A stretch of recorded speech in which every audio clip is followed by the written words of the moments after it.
Hospital Porters, Pride and Dignity, Stop the New World Order. Welcome to Panmo TV and welcome to this, the St. Theo's Day Watch Party 2026. Now, this is the special St. Theo's Day kind of like event, which I've only been doing for 2 years, in which we do a special watch party for St. Theo's Day. By watch party for a film, now this is a film which has a hospital portering theme. And so I said there's only about a dozen or so films that have that. So every year we're going to go through them all in the next few years. So every year I'm going to do a different one. We may move on to books as well. So there could be a watch and read party. But this year it is watch party only. And the film I've chosen, as you know from watching the introduction, I do recommend going to the link in the description box where you will find a link to the introduction segment of this watch party, which gives you some background to what the film I'm going to talk about today. And the film is Paper Mask. Now, as I explained in the introduction, Paper Mask is a film I actually don't like. In fact, that's probably a bit of an understatement. I think it's an awful film. But it does have a distinct hospital portering theme, and I kind of want to get it out of the way. So next year I can do a film I do like. Although, to be honest, I'm afraid films with hospital portering themes tend not to be very good. And the way they portray our ancient and noble profession tends to be pretty bad.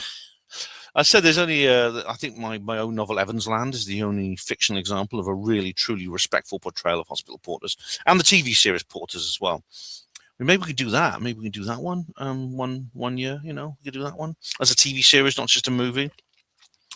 So the film, as I said, we're going to look at is this film Paper Mask, and this is a film written by John Colley, directed by Christopher Morahan, and it stars Paul McGann, used to be one of the worst Doctor Who's they ever had, except for the last few.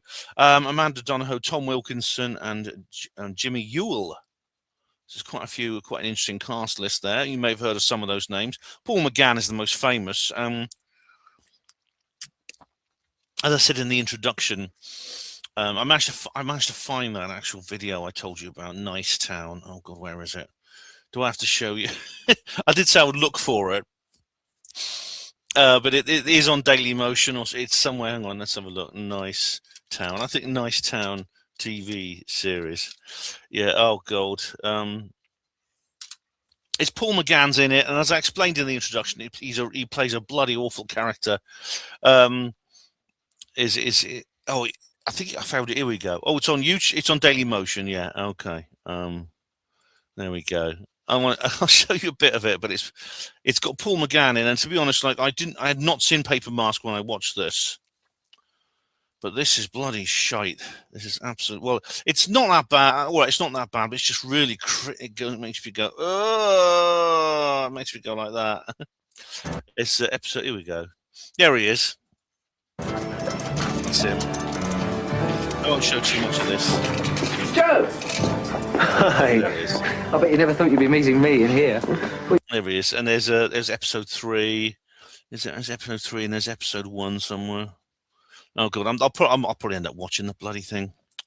Anyway, that's Paul McGann did that, and I mean, I remember watching that and thinking I must admit, I just sort of like enjoy it in a way. I think it's a piece of unintentional comedy, and I used to laugh with my old school with my friends about it. But it says made in 1992. I think it was early. It was in the 80s because I was at school when I saw it. But it's.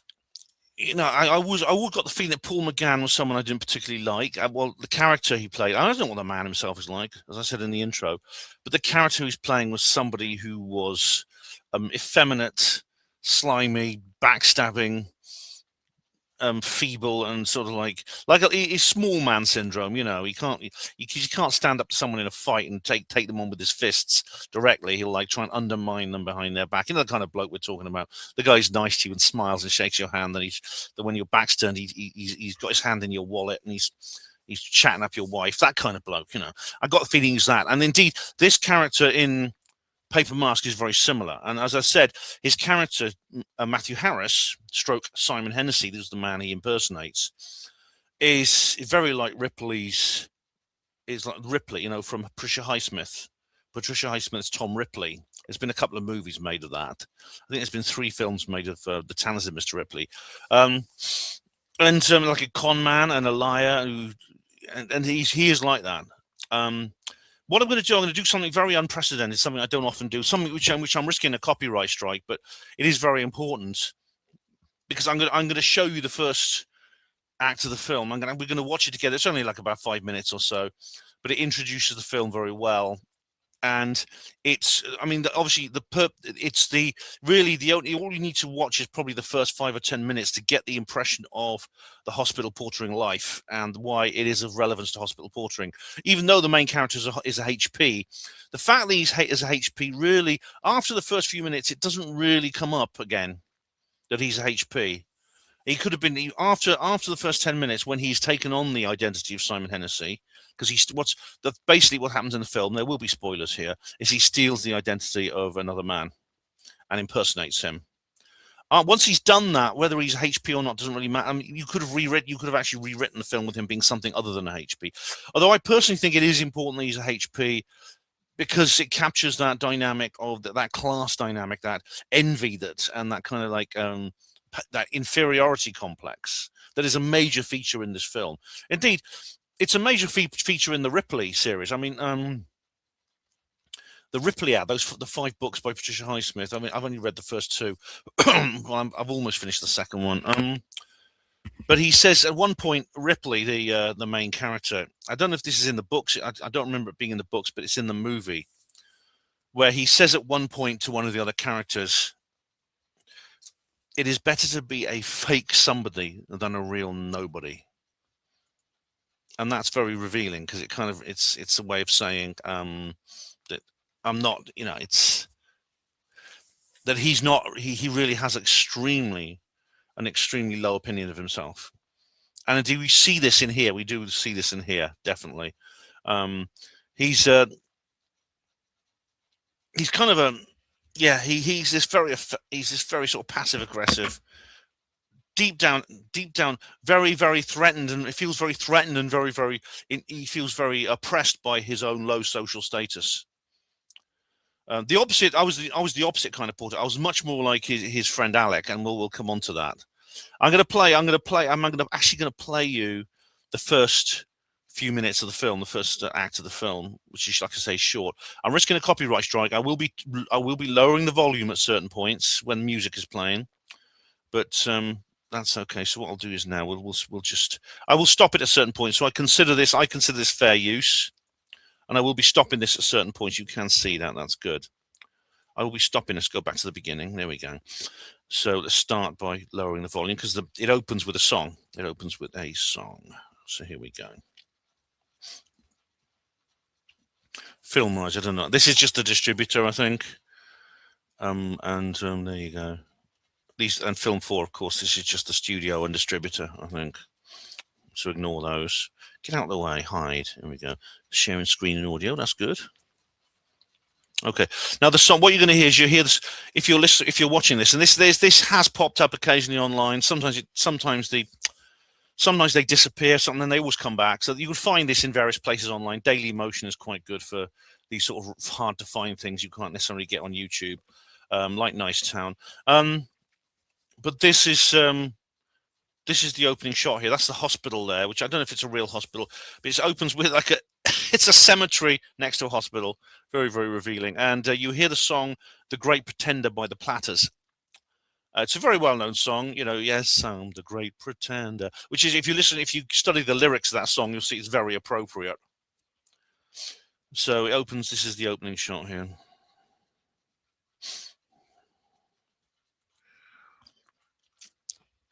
A Paper Mask, based on the book A Paper Mask by John Colley, who also wrote the script of this. The book, I mean, one day maybe we'll do a read party for the book. The book is somewhat better. It's not quite as patronizing and condescending and demeaning as the film, which indicates that Colley's input on here was probably curtailed a little bit. And here is this is Matthew Harris here in staff accommodation. This is absolutely fascinating. This is the production design on this is brilliant, and they know what they're doing. These people, they've studied the subject. They've probably spoken to HPs and other people at hospitals, and there's some little anecdotes and things like that which indicate, which you'll see, what's happening. Anyway, in this shot here, Harris is playing. He's got a banjo and he's playing the song. The song is playing in the radio. It's moved from the score to the radio, and McGann is Harris is actually playing along with it on his banjo. As you can see, first of all, he likes travel. He's got posters of far off places in the Caribbean. As you can see, he wants to go travel. Amanda Donahoe is his co-star. St. Vincent and the Grenadines, nice. And firstly, you see here drip bags, intravenous lines, and you may wonder what he's doing this now. You wonder what he's doing in staff. He's obviously living in staff accommodation on the hospital site, which I never did. I never did when I was a HP. I always lived off site independently, but you can get like a really good accommodation, which costs almost nothing, and where you can live if you're actually serving at the hospital. So there's your drip line. What's he doing with these drip lines? He's feeding his pot plants.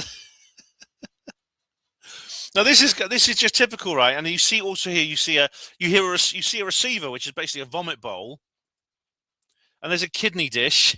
It's what it is. If you were ever in staff accommodation at a hospital, you'll find this sort of thing all the time, where things from the clinical areas will be appropriated for home use, shall we say? And it's unique to this. It's unique to this environment where nurses, doctors, porters, other staff they will just steal things. They'll just nick things, and I don't know what the word is. Steal's too strong. Borrow, ferret them away for use in their own lives and outside the clinical areas. So this is a typical staff accommodation. He's managed to acquire some drip lines, which he's using to feed his plants, and he's got a kidney dish there. You see, which he's keeping things in. And I think it looks like plasters or something. And of course, he's a bit of a slob. You see, he's a slob here. Because he has such a low opinion of himself. He has poor. Maybe this is typical of single men. I mean, my own bedroom's not much better than this, to be honest. But he has like takeaway boxes and things like that there. And he's got some grapes. That cigarette case is going to come up later. And there you hear the Platters song coming on the radio. And he's a drinker. He's got some beer. Look at those photos behind him. That's him with his brother Porters, who he actually really doesn't think much of.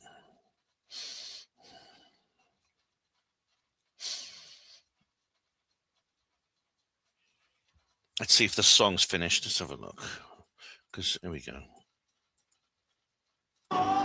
No, it's not finished yet. So I can't play music. Sorry. So here he is. He's walking in to go on duty. And an ambulance goes past, just so you know where you are. I don't know if this was actually filmed at a real hospital, but they've got the ambulance going past. Good old 80s ambulance, the one that goes dee dee dee dee, has the two-tone siren, and those little blue lights on top. I remember these well because this was basically when I started out. This was sort of late 80s when I started at the end of 1988. This is sort of like similar time period. Okay, yeah, West Harwood Hospital, which doesn't exist. It's just made up for the program. Hope you can just see this. Let's just check you can see it. You can. That's good. Always a bit paranoid about that, making sure you can see these things. Let's just have a look. Is it still music? Oh, the music is stopping. There we go. The time clock. There we go. Yeah, you've got to have these. Matthew Harris. That's his real name. 25th December 1988. That's your clock card. There's the time clock. So you clock on, you clock off. I mean, this is not unique to HPing. This is like any sort of working class people will know about this. Where you put the card into the machine and it stamps your time from when you start, and you do it again when you leave. It's used for payroll. And this is the lodge. The lodge. Oh my goodness! This has been so well done. Obviously, this is a studio. But you have like this is what the lodge is like. I'm just going to come off share screen because I made some notes. The Porter's Lodge is like the let me just put my glasses on because I've got some notes here. I mean, it's this scene is just, it's very well done. It's very well crafted. It's a nostalgic kind of fantasy to watch this. Again, it's typical hospital Porter's Lodge, 15 feet square, usually about that. Near the hospital's main entrance, with the reception desk usually attached, because the porters, even today, porters often man reception, although like I said, most hospitals have civilian receptionists who do the office hours, and other times porters do it. Sometimes they'll bring in civilian receptionists for the weekend. You see the lockers around the wall, and large items of property will be dumped on top. You see there's a bike sort of shoved up there. And usually a few decades worth of dust that's built up. It's like snowdrifts. And you get the chairs. I mean, sometimes you get easy chairs, and there's in a communal circle with a low coffee table. More often than not, and usually there's a TV. And then you have like the table with the higher chairs. So it's more like a kitchen sort of table with chairs. The ones I call porter's beds, because they do away with it. A lot of times there's no room for the low chairs. But you'll have drinking mugs, newspapers. There's the notice board, calendar. So you'll have a calendar as well. Sometimes there'll be soft pornographic images, which are usually banned nowadays. Sometimes humorous items as well. Kettle, coffee and tea, usually with powdered milk. Although some hospitals value their porters enough to provide a fridge for the milk, and even the ultimate luxury, a microwave oven. Yeah. Well, you see, we never had a microwave in our lodge, but I think I'm the one who invented it, actually. Kettle canning. If you want to heat up something in a can, you put it in a kettle with water, obviously. You warm it up, and then you can open the can. Then the items, basically the food items inside the can, basically warm up inside the can. Then you can open the can and eat it. It's kettle canning. Yeah. And then usually there'll be an adjoining room with sack trucks, stretcher poles, the tools of the trade. You'll have gas banners lying in various places around on the tables and stuff like that. The reception desk can be accessed through a door designed to hide the lodge interior from the general public. And I do sympathise with that, because some sites are for a HP's eyes only. And often like the furniture, sometimes often like the reception is there, but also it's sometimes the function of reception is combined with dispatch. So the receptionist will also be dispatcher. Usually it's not enough time for that. So and you'll see in a minute, they request tasks by telephones, or usually it's computers these days. It's telephone there, but usually it's computers. And the senior porter or dispatcher or the desk porter will assign crew for those various tasks. So the lodge is basically the social centre of the portering world. It's where we hand over a shift, say farewell to our brothers on our subsequent shift. And it's where you have the fun during the quiet periods on night shift, watching films, games of cards, shooting the breeze. Arguments too. We had our arguments, even fights. So if you were caught doing that, you got sacked, of course. But then, we had confessions, sometimes outpourings of emotion. We used to say that on the first night shift, if a porter was having a row with his wife, nobody would know about it. And on the third night, we all would. So the lodge was a theatre of conversations that would be absolutely unthinkable elsewhere. And a large hospital might have more than one lodge. There's the main lodge, usually, like I say, at reception. But sometimes the departmental sections would have their own smaller lodges. Theatres, delivery suite, maternity, there'll be a separate main lodge at West Wing and my hospital. It depends on the size of the hospital and its geography and its role. So that's basically. So this is very well done, very well. It's a very well produced image here, and all these features are here, as you can see. There's the bags on top of the locker. There's a bike on top of the bloody locker. And these lockers are not in very good condition, as you can see. Now, and they put on their uniforms, which are these grey shirts. This guy's wearing like a proper porter shirt, but the uniform regulations or uniform enforcement or even the uniform itself is actually pretty poor in this hospital. It's not quite that bad in real life. But see, this guy's wearing basically a grey shirt over a t-shirt and normal trousers, and Hennessy has jeans on. He just basically takes off his outside shirt. He puts on this grey jacket, this portering jacket. I love these portering jackets. These you don't get these nowadays, these portering jackets. I've still got one. I've got mine. It doesn't fit me anymore, but I've still got it. And that there is Alex sitting in the easy chair, as you see there. You see, and Harris is there. There's the ashtray. They don't allow smoking in there anymore. This guy's obviously desk porter, senior porter. Look up here. You have this is the medical gas guides. I can even see them from here. That's oxygen in the black tank with the white top. Well, that's we got nitrous oxide there. Entonox, the white and black. Sorry, the white and blue segments there. I think it seems to have changed. Yeah, Oxygen has a white top on a black cylinder, and there's loads and loads of others there. And here's the notice board here. That there is, you see, just in the corner, you can see this is waste disposal guides, different coloured bin bags for different things. That's laundry there, infected waste, normal waste, that kind of thing. And this guy here is the senior porter. Although I assume he's a senior porter because he's got a tie on. He's got the same porter's jacket, and I love these porter's jackets. Like I said, I really do. I mean, they actually have like hats. I don't know. I mean, there was a time when we wore hats. Let me just see, because I'll go to my notes page. I don't mind you seeing it now, because I've just been reading from the HPWA. But let's have a look. This is from. Here we are, hats. There we go. Look, where is it? Here we go.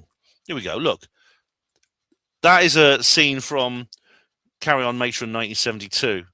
This senior porter here is wearing a hat. It's a good film, actually. Carry On Matron. I love the hospital carry-ons.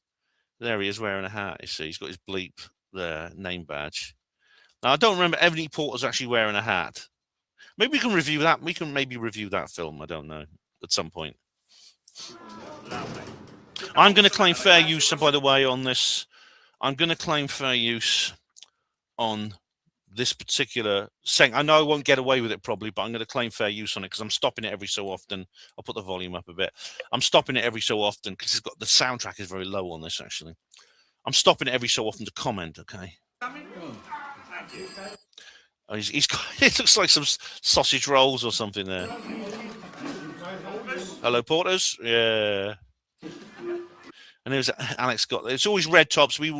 Porters tend to read the casual red tops, but there's the ashtray. You don't allow smoking in there anymore. Cups of coffee and tea. Unit, who's doing rubbish? Who's doing rubbish? Look at it. They're quite scruffy, these porters, I must say. This guy. I mean, there's no in terms of dress regulations. You know, you're allowed to have beards, wear your hair any way you like. It's not like the crew cut or anything like that. But the uniform. Obviously, you have to have a proper uniform. Most of these guys are not wearing proper uniform. Having a bit of fun there. You see, this is a holiday brochure. He reads a lot about holidays and things like that. So he wants to go to St. Lucia. Oh, nice.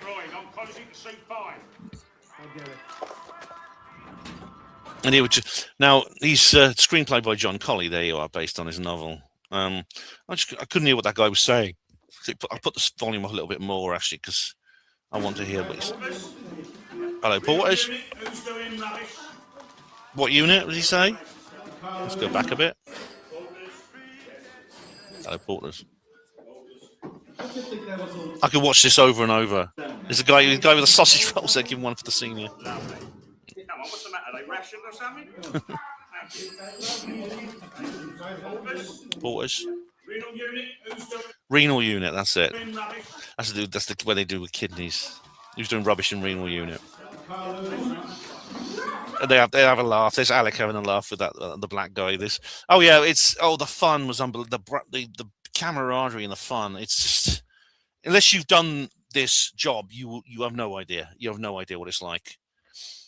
It's unique. It's incredible. And that's what I miss the most. I think there's the kettle and the tea making stuff there. It's on a little table by the hatch to the dispatch room. Porters.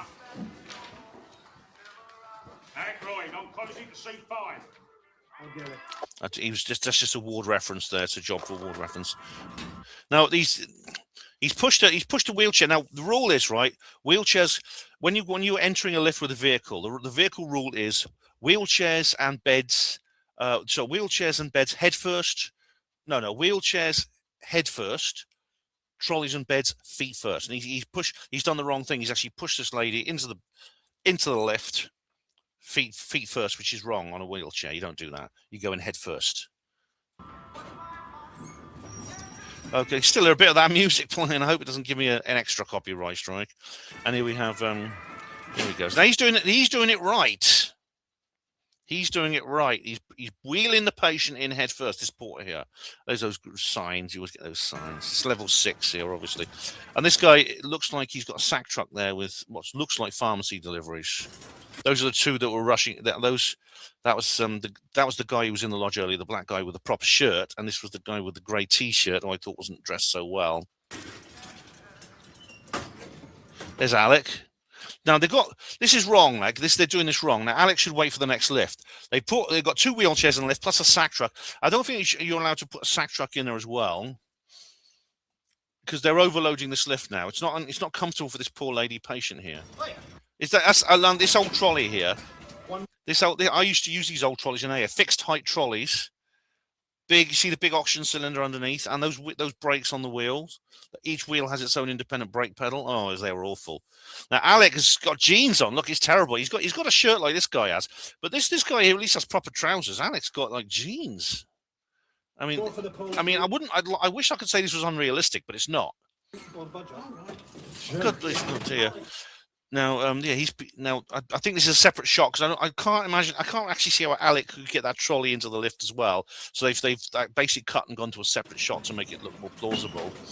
There we are. So there's probably, my guess is this lift is big. It's big, but it's not big enough for a whole trolley plus the sack truck and wheelchair behind it. So I'm guessing this is like separate shots. I feel it. Yeah, he knows that patient. Yeah, that's Alec. Jimmy Yule is the name of the actor. Yuill, who I've not heard of before. He's not a well-known actor. Here you won the pools? Yeah, 95p. Split between the 10 of us. They have a pools. Oh right, I see what you mean. Yeah, they have a pool syndicate. A lot of lodges have pool syndicates. Sometimes for each lodge there was a pool syndicate. The only one we had at the JR was in Delivery Suite, where there was just 4 of us. There we go. 95p between us all. Yeah. I didn't think it was that. And here we are, the pub afterwards. And this is they're not at the social club. This is actually not a social club. It's actually a pub.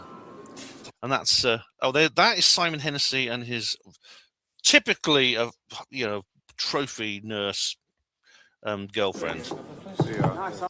And there's the porters are looking on enviously. You see this a lot, right? In where we socialise together, and some guys can't cope with this. They can't cope with the low status. Okay. They're bastards. Who? All of them are just Dr. Hennessy. I would call him. Is he saying that doctors are bastards? Well, if he broke his leg, and he wouldn't say that if he broke his leg and turned up and needed it fixed, would you? Anyway, it's unfortunately inverted snobbery. Both snobbery and inverted snobbery are major themes in this film, and I dislike them both. But that's Simon Hennessy, who's not long left for this world, and his girlfriend, who, well, you'll find out a bit of history there. Oh, it's a quiz. He's on the quiz machine. Right. So I mean, you immediately get the impression that Matthew is different to the other porters. He doesn't fit in. Firstly, he isn't in many ways. His class background is different, but also his class background. You can tell by his accent that he's quite posh. He's middle class. He's called a middle class dropout. But also, he himself has excluded himself. So, I mean, there were a lot of middle-class dropouts in portering. There's a guy called Alex who I really liked. He was a former medical student who had a breakdown and dropped out. And he was lovely because he had no airs and graces despite his very grand background. He went to boarding school and things like that. He was very, very popular with the other porters because he didn't look down on them or make out he's better because of his accident of birth. This guy's different. This guy, Harris, is very different. You see, he's brainy. He does the quiz, and Alec and he are good friends. When Alexander the Great was my age, he was invading Tunisia. That's right. Alex, he did. I think he was in his late 20s there when Alexander the Great was this. He was conquering the world, but that's in a sense what he means is that I am not good enough. I am beneath what I should be. You see, unlike a lot of these the middle class dropouts who get into HPing, he just intensely dislikes that fact. He hasn't come to terms with it. He just can't accept the situation. And what the conversation he has with Alex is very interesting. Why? So now it's only explained in the book. Actually, it's not actually revealed in the film. But Simon and he do know each other. Matthew Harris and Simon Hennessy. I'm getting them mixed up. Do know each other. You see they exchange a look there. probably because we will find out that that's his ex, this girl, this nurse here, who has traded him in for an upmarket model. It'll all be revealed in a minute. And Hennessy's given him a look like that, as if he's a rival, a serious rival. But there you go. They're both looking at him now. Any ambition? Have you ever been to Tennessee? It's a real dump. See, he's more like me. Alec is very like me in some ways. Bye, Lawrence. I'm going to talk to him. Matthew. Oh God, what's he going to do? The ship. Oh, see, it's not a hospital social club. It's just a pub. He's got himself an MG. God blimey! I don't know what this is. This is in the 80s. That was like. I don't know if there's any of them still on the road. They're great cars, built in Oxford.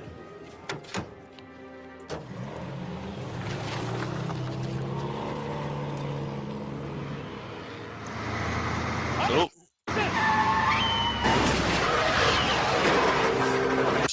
Right. This is the death of Simon Hennessy, of course. Yeah. Of course.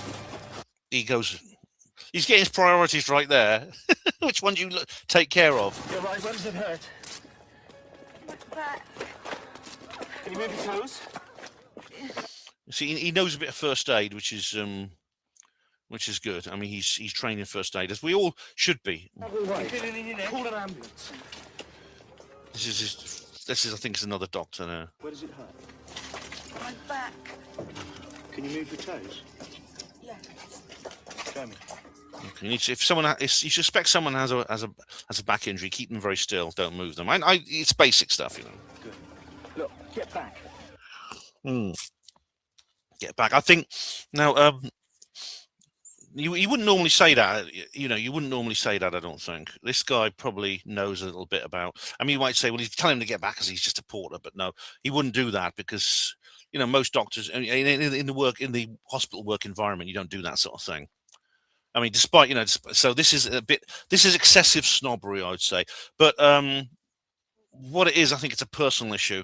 Because this is obviously this guy was in the pub with them. He's obviously a friend of Hennessy and of this young lady here. How about your neck? But the reason I think he's upset is because that woman is his ex.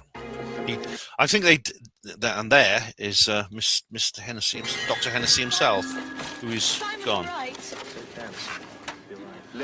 Oh God, those paramedics! They got the uniform. Paramedics' uniforms used to be very similar to the porters.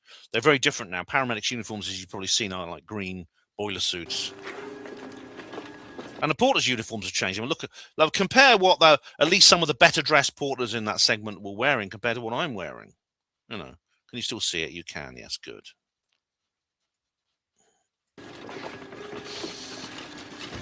And look, he's covered. Look, he's covered him over. Now they don't just cover them. This is wrong. They use they don't use a blanket. They use something else. I know at my place they use like a plastic thing. They used to cover if someone just was dead on the scene, they put them in a black bag basically. This guy was one of the porters from earlier, wasn't he? Yeah.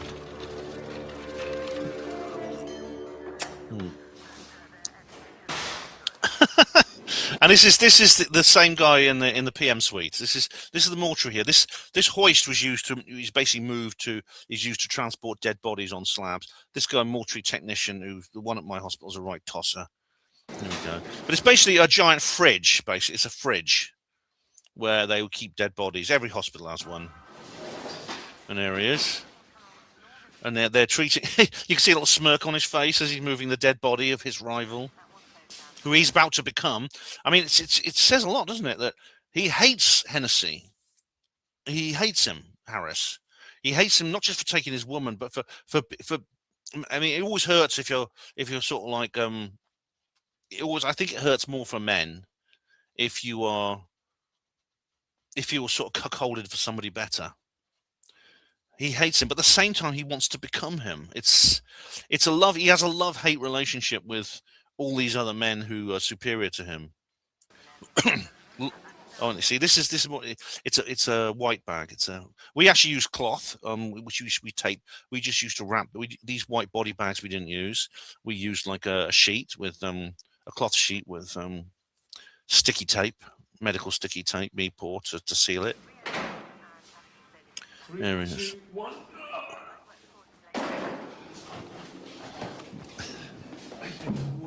That's it. Bang him around. And they're putting him in the chapel of rest. So this is like because his family are going to come in and see him now. But that that it's a bit disrespectful. He just lifts up, jumps up, and like and vaults over the side. I mean, porters do this sort of thing. I mean, there was one usually if they're kind of poser type porters, And that is the shroud. That makes him look better. Yeah. Do you believe in the afterbirth? Afterlife, life, yeah. Afterbirth, afterlife. Imagine coming back looking like that, eh? What now? You want his stuff in reception. Well, I didn't hear that bit of dialogue there, unfortunately. And now he's got to clear out the accommodation. Sack truck, yeah. Look at him, look, white t-shirt, jeans, grey. He's the only thing that's portering about him is the grey jacket. This is Hennessy's staff accommodation room. Oh, you see, there's the symbolism of the graveyard, yes.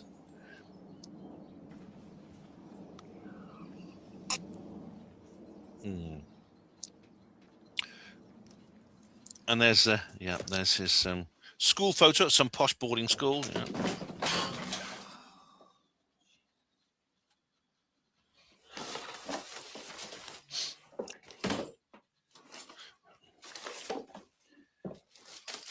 You see, I don't think it's realistic you could actually get away with impersonating somebody. I don't know if you... A sporting trophy. See, again, we're very nosy, we porters. I must admit, I'm not above doing this. I was not above doing this myself. If no one was looking, I'd just have a quick glance through some of the personal records, of a patient. Yeah. Oh, you see, now Hennessy goes to these nice places that Harris wants to go to. The kids' baby photos from his little. Yes, he's on the sports team at his boarding school. Elite, very elite man. I mean, if I wouldn't get on with this guy if I met him. I would not get on with Matthew Harris. I really wouldn't. I would be.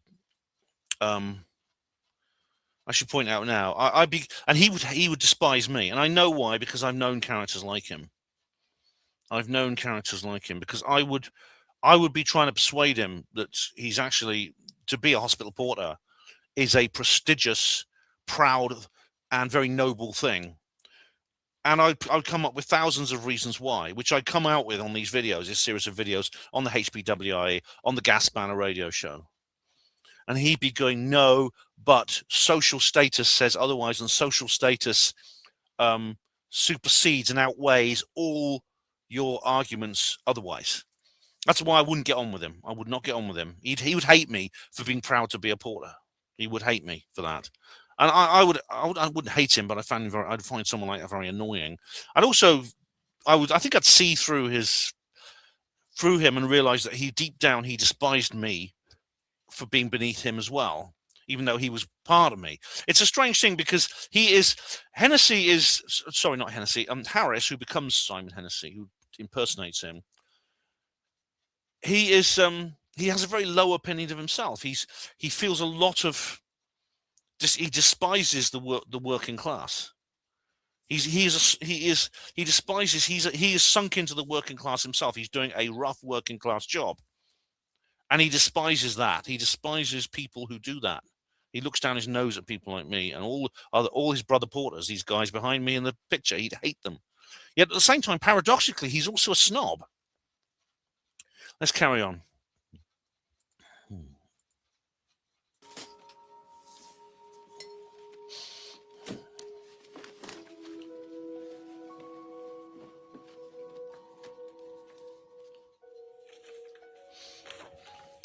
Royal Clifton Hospital, again, a fictional hospital, but that is, look, whoa, application now. We're writing to confirm you've received your application for the position of casualty officer at the Royal Clifton Hospital. We're contacting you to confirm. There you go. Medical staffing there, you see. Yeah, how about that? So he's just been accepted for an interview. He was that he's applying for another job. He's applying for another job in this hospital in Bristol.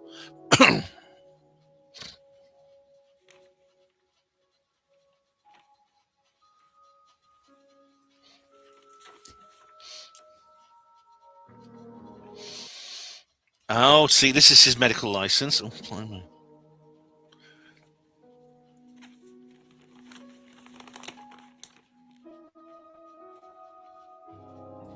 And this is, there we go. Simon Garfield Hennessy, Doctor Current Employee. That's his CV. It's his CV. Yeah.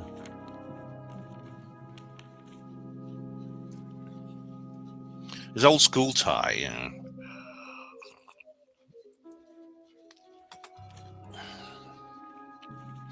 I think even in these days, you wouldn't get away with what he's going to do. There would be enough identity checks on you to make sure that you couldn't impersonate. Today, it would be impossible, of course, when there's identity checks everywhere. Paris, he's getting traveller. Oh, but doctors do like their drink, I'm telling you. And that there is, he's taken her to Paris. And there they are again in the bistro.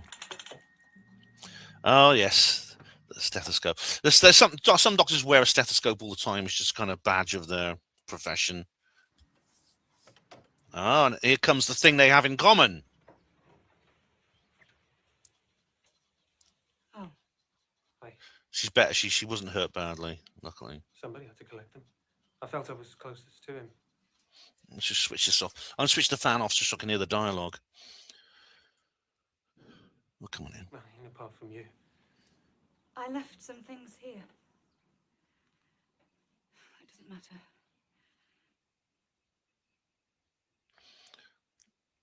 She's probably, I mean, I don't know what kind of person she is. She may be the kind of person who doesn't mind dating down, but it's rare among nurses that she would even look at a porter. Cufflinks. Sorry. I didn't mean... I'll let you get on. I don't see why. I don't see why. Why him? Why him? Oh, yeah. Why you and him? I'm on it too. Not that I blame you, the guy was a doctor. I'm just this thing. You know it wasn't. Okay, well, that's a nasty.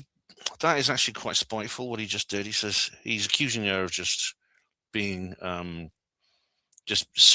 passing him over and getting rid of him for a better offer from someone, a higher status man. Now, even if that's true, I wouldn't use that. I would never use that against her in that way. I used to ask out loads of nurses and then they would say no, and I would never fire that back at them, even if it happened to be true. That. He made things happen. It wasn't that he made things. I don't know what that means. Actually, he made things happen. Okay, this is the. Okay, here we go. I mean, we don't have to see anymore. This is the post room. I love the post room at the hospital. But it was. I didn't like serving there. I did cut the shifts there, but I didn't particularly like it. There was an entire corps of post porters we had at my hospital. Ah, I see. This is the and here he's now saying he sent that. Now he's intercepting his mail. We'll stop in a minute. I won't show much more of this, but I just wanted to show this part of the film. Yeah, there we go. Please confirm your attendance in the board of the administration block for the. Yeah, with reference to your recent application for the position of casualty officer, this hospital interviews will be held in this date. There we go. There we go. So now he just thinks I'll turn up at the interview pretending to be him. Oh, it is the. And he's starting to watch what the other doctors do. That's an old lift and pull bed. I mean, they've gone out with the arc now. This is an old design from the early 20th century. That's the first generation bed I dealt with. It hurts. Oh. So he's watching this doctor insert a cannula, thinking, "Oh, that looks easy." Of course, they make it look easy. It's actually not easy. But Harris is learning. He's trying to learn what to do. What colour are your makeup? Thinking, "Oh, it's not that difficult. I'll try that." Oh. My watch. motion. And he's just he's help. You know, we're often asked to help with these little things. You know, moving stuff, you know, pulling and pushing and things like that. Last time he took 4. Can we have some shush? I never look. Why do they ask that? What? About the motions. Black for an ulcer, white for a gallstone. So he's starting to learn medicine now. There's a scene I won't be able to show you in a minute because it's got nudity in it. So I'll Did you learn that at university? Nope. lift the poles and canvas. Oh goodness me, that's pre-pat slide and all these other crazy, stupid, not stupid. They're actually very good, but these are other like patient movement, patient moving tools that we had. The pat slide actually was much better than this. But the pole, I do feel nostalgic when I see the poles and canvas. Well, that's how it really works. What I'll do is I'll just edit out when the nude scene comes along. I'll edit it out and I'll just. Frog. That's handy. Okay. X-ray. Cardiacs usually get an ECG first. Oh, he's trying to talk like, oh well, don't you know better? And that's a bit pretentious, and I wouldn't actually do that even if I was learning about things. I know what they usually get. She's like looking at him a bit stuck up. But to be honest, he was being a little bit like very very arrogant there. Okay, we're going to see this bit. He's just right. Okay, I'll just take you off screen now because we'll just listen to the soundtrack and I'll just talk you through it. He's just writing back as Hennessy. That's all that happened. He's writing back as Hennessy on this typewriter, and he's now faking his signature. He's just faking his signature on the letter. There we go. Inflate to 300, please. All right. Okay. Here we go. Now this is just. There we go. I can show you this bit. There was a scene I'm going to have to cut away because, well, basically he's in bed with this woman and you can see her tits, and she says, "What are you doing?" And he says, "I'm trying to feel your kidneys," because he's learning medicine. He's trying to pick up amateur medicine so he can impersonate a doctor. So he's watching them again. He's watching. Can you see this? You should be able to see this. He's watching them at work. You see, he's watching what they do. I mean, if you watch the rest of this film, you'll know it's actually not as easy as it looks.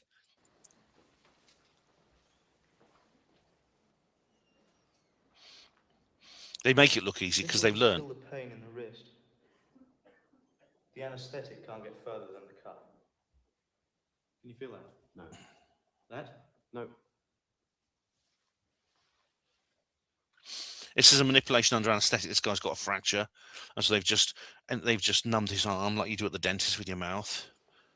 Come and help us with it. All right, now see, sometimes porters are actually asked to help things like just the pulling and pushing in these medical procedures. Very often, I would be asked to hold someone's leg up and things like that. We're often asked to do things like that. It is within our job remit.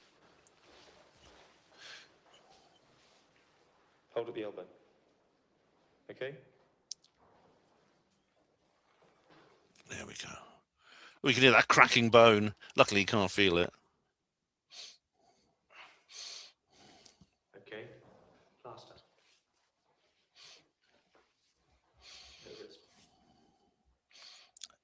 Oh, what's he got? He's nicking medicine. He's nicking stuff now. He's studying medical books now. All right. Who is it? Alec. Hang on.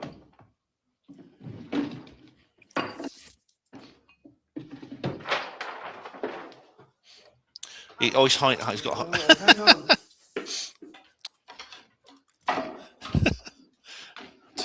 He's going to think he's a serial killer. Someone with you. I should be so lucky. We don't need to see. This is just him saying goodbye to Alec.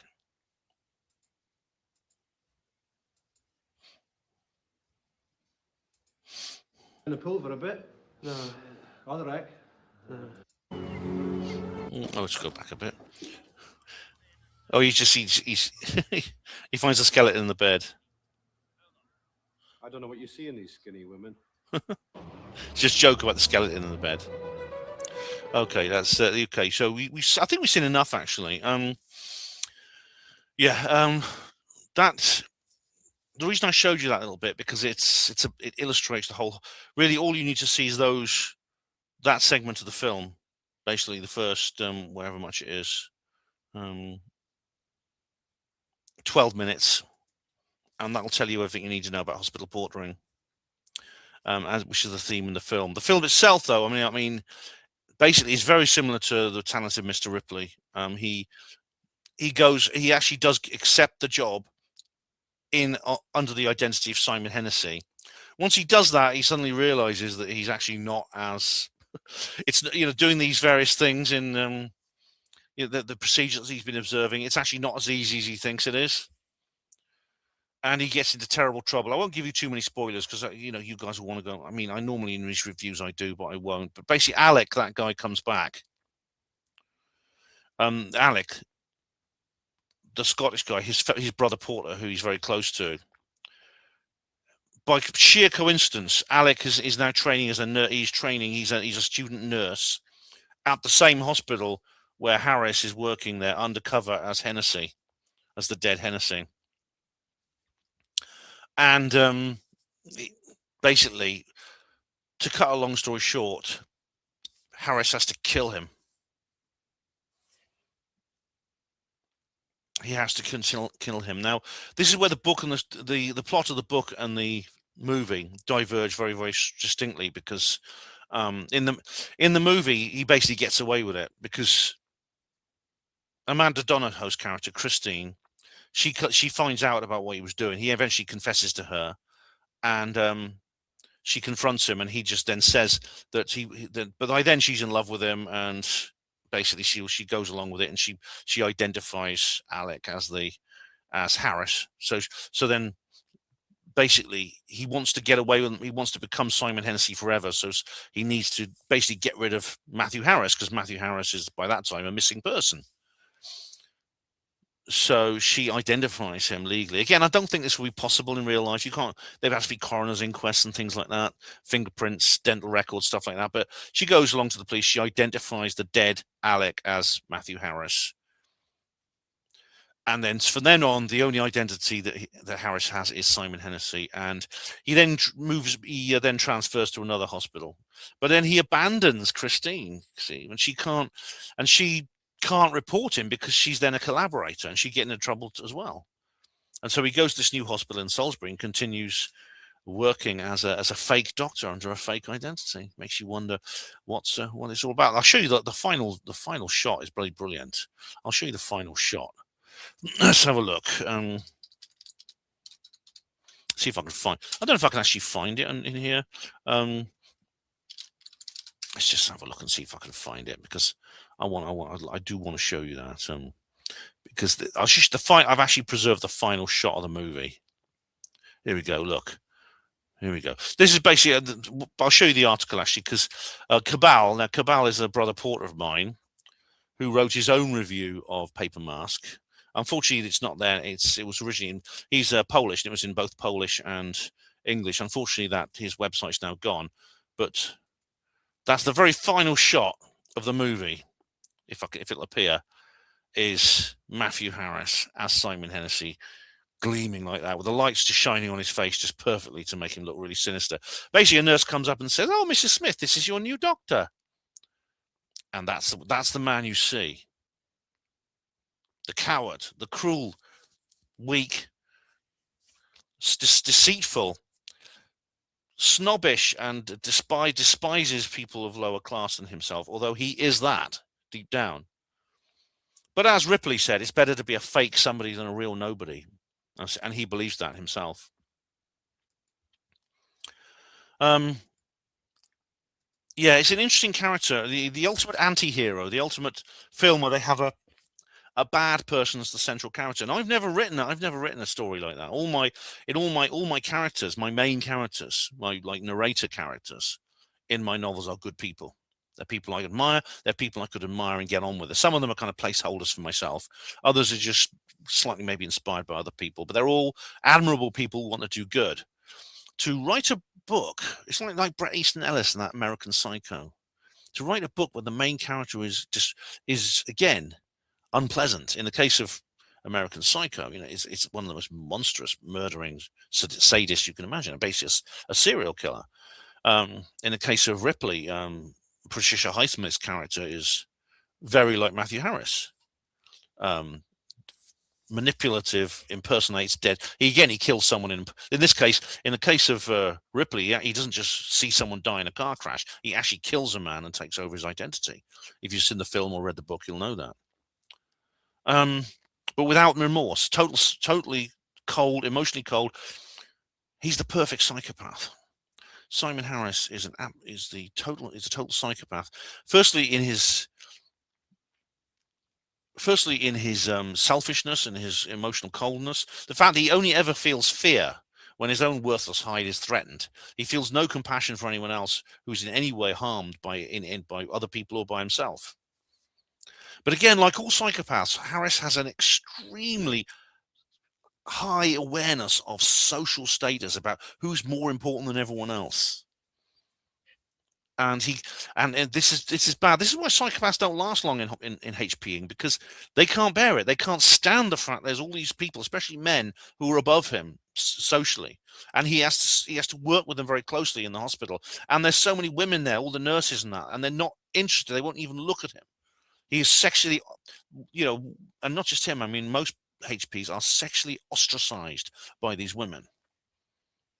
And he has not, unlike myself, he's not found a way to come to terms with that and to turn it into something positive. And because of his personality, I don't think he could. He's totally different from me. I'm very empathic. I scored 15 on the empath test, which makes me hyper empathic. He'd probably score -2. So that's my review of Paper Mask. We'll do the live stream soon. And the live stream will not just be about Paper Mask. I've got something else I want to show you in the live stream, which I think you will like. I'm going to go into other areas because I've got some video actually I shot about a interesting little story that happened. I've never told it before, but I filmed it a few months ago, and I said, I know what I'll do. I'll put that in the live stream when I do the St. Theo's video, so you'll see that as well. In the meantime, thank you for watching this St. Theo's Day watch party, the second one, 2026. The live stream will be along soon. I will let you know as soon as that comes about. Please do tune in for the live stream. Look out for the notice and join me in the live chat. In the meantime, thanks for watching. Hospital Porters, pride and dignity. Stop the New World Order.